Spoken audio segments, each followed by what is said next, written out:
It started with a tremble in her hands.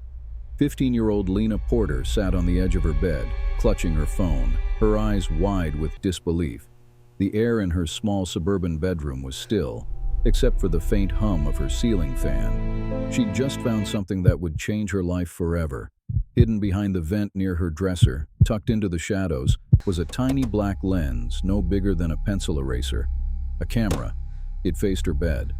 At first, she thought it was nothing. Maybe her dad had installed some kind of motion sensor or security gadget. But when she removed it and saw a tiny red light blink, her stomach dropped. That was no security camera. Someone had been watching her.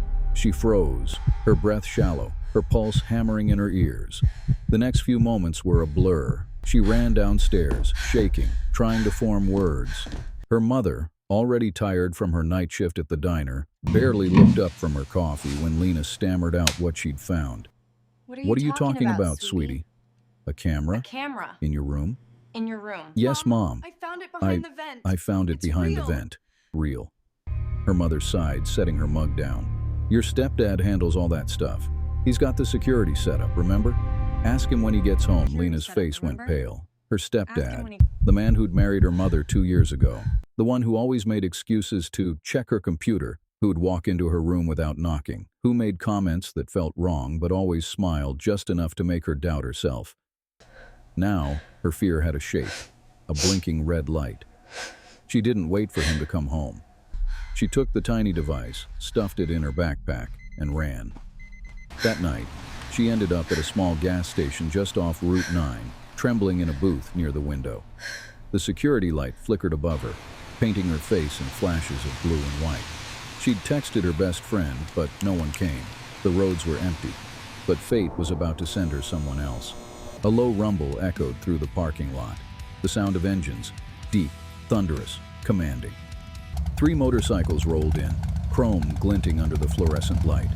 Their riders wore leather vests patched with the emblem of a local biker group known around town as the Iron Saints, a brotherhood of veterans, mechanics, and men with rough hands but clean hearts. At the front was Mason Bear Delaney, a broad-shouldered man in his late 40s with a thick beard and a gaze that could cut through steel. He noticed her immediately, a teenager sitting alone at midnight, tear-streaked, clutching a backpack like a lifeline. Bear stepped inside the gas station diner, his boots heavy on the tile. Hey there, kid, he said softly, stopping a respectful distance away. You look like you've seen a ghost. She didn't answer, just slid the small camera across the table. The men glanced at it, and their expressions changed. A quiet tension filled the room. Bear picked it up carefully, inspecting the tiny lens. He'd done enough security work as a mechanic to recognize it instantly. Who put this in your room? Lena's voice cracked. My stepdad. There was a silence, heavy, dangerous. Outside, thunder rolled. Bear set the camera down like it was something filthy. Then he nodded once, slow and deliberate. You did the right thing running, he said. Now we'll make sure you never have to run again. The Iron Saints weren't strangers to stories like this. They'd built a reputation for protecting the ones the system ignored: abused women, bullied teens, veterans lost to addiction. They didn't seek trouble, but they didn't look away from it either. Bear himself had a daughter once, Emily. She'd been 15 when she vanished, taken by someone who'd pretended to be a family friend. They found her too late. Ever since that day, Bear carried his grief like armor. He swore that if he ever had the chance to save another kid, he would. So when Lena's story poured out between sobs, how her stepdad controlled everything, how her mom refused to see it, how no one would believe her, the bikers listened like men hearing the echo of an old wound. Where's your mom now? One asked. At home. At home. She doesn't know. She doesn't know. She thinks he's good. And this guy? He ever hurt you? And this guy? Lena hesitated. Not yet. Not yet. But I think he was planning to But I bear think he was exhale, planning to. long and slow. Then he turned to his brothers. Gear up, he said Gear up. quietly. They didn't ask questions. They never did. If you believe bikers are good people, subscribe to this channel. Word spread fast. By sunrise, a convoy of 27 motorcycles lined the old lot behind the Iron Saints clubhouse, engines idling, chrome shining beneath a stormy sky. It wasn't about violence, it was about presence. When 100 tons of steel and leather roll together, people listen. And sometimes, that's all it takes to make evil crawl back into the hole it came from. Bear stood in front of them, his vest dark with rain, the club's angel wing emblem catching the morning light. He held up the small hidden camera. This, he said, was in a little girl's room. A girl who's been living with a monster. The law might take months to care, if it cares at all. We're not the law, but we are men, and men don't let this stand. The engines roared in agreement. No one smiled, no one cheered. They just nodded, grim, resolute, unified.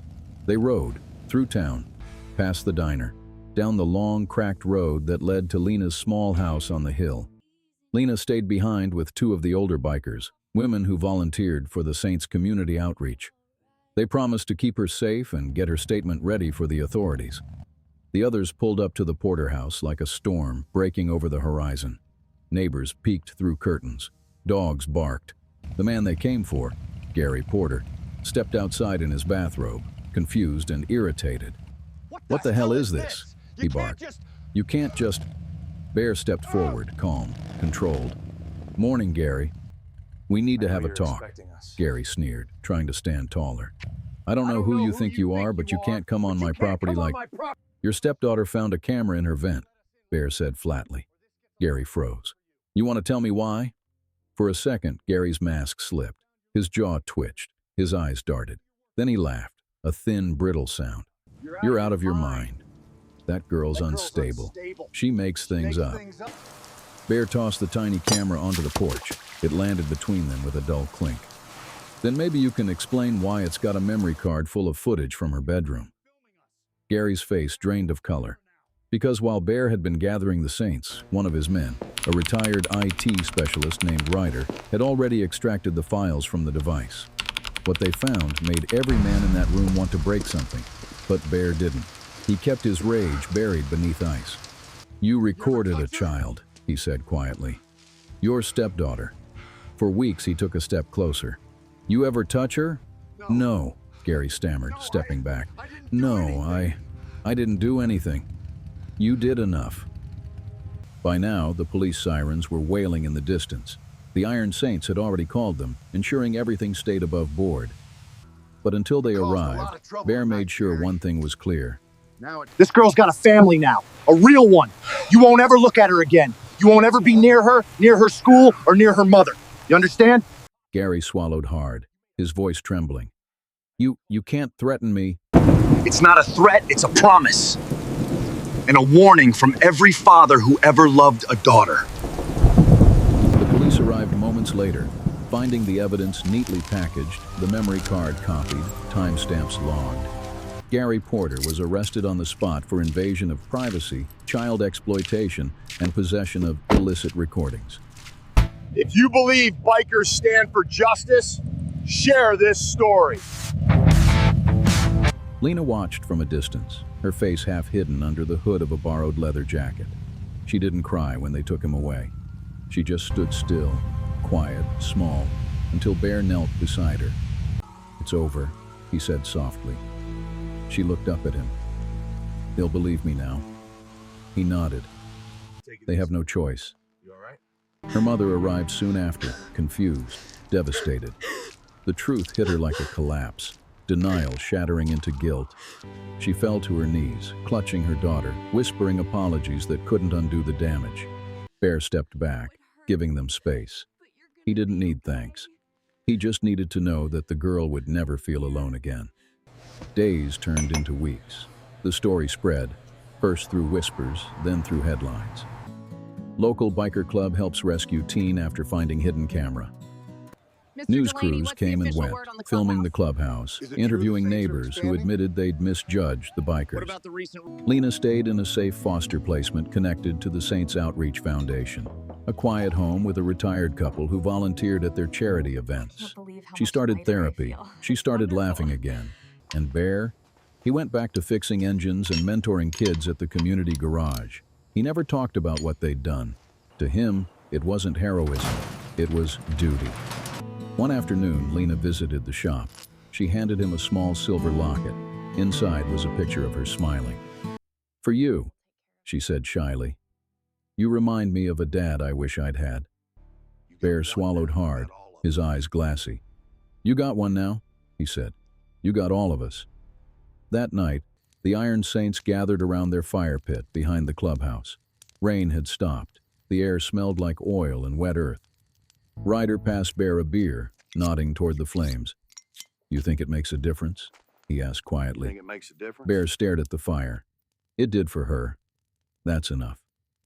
He thought of all the times people had crossed the street to avoid them. All the mothers who pulled their kids closer when they saw leather jackets and tattoos. People saw monsters. They never saw the hearts beneath. But maybe, after this, someone would. Maybe they'd remember the night when a group of so-called outlaws stood up for a girl no one else would believe. Not with fists, but with courage, with unity, with love disguised as defiance. Months later, Gary Porter was convicted. The footage was irrefutable. Lena's testimony, supported by the Iron Saints, left no room for doubt. The judge called the case a disturbing violation of innocence and thanked the community members who took moral responsibility when others failed to act. Bear didn't attend the sentencing. He didn't need to see Gary again. Instead, he was at a local school career day, standing next to his Harley, talking to a crowd of kids about mechanics, safety, and strength. Does being a biker mean you're bad? One little boy asked. Bear smiled faintly. Only if you forget what your engine's for, he said. Ours runs on respect. That's what makes it loud. The kids laughed. But one girl in the back, quiet, brown-haired, holding a locket, just smiled softly, knowing the truth behind his words. Sometimes heroes don't wear uniforms. They wear grease-stained jeans and leather jackets. They ride in groups not to cause fear, but to make sure fear has nowhere left to hide. When the world turns away, when systems fail, when silence becomes complicity, it's people like them who remind us that justice isn't about image. It's about action. The Iron Saints didn't just stop a predator. They reminded a whole town what compassion looks like when it roars on two wheels. So next time you hear the rumble of engines in the distance, don't think trouble. Think of the men and women who ride not for glory, but for those who can't ride for themselves. Because sometimes the loudest hearts are the ones that save lives. If you believe bikers are good people, subscribe to this channel.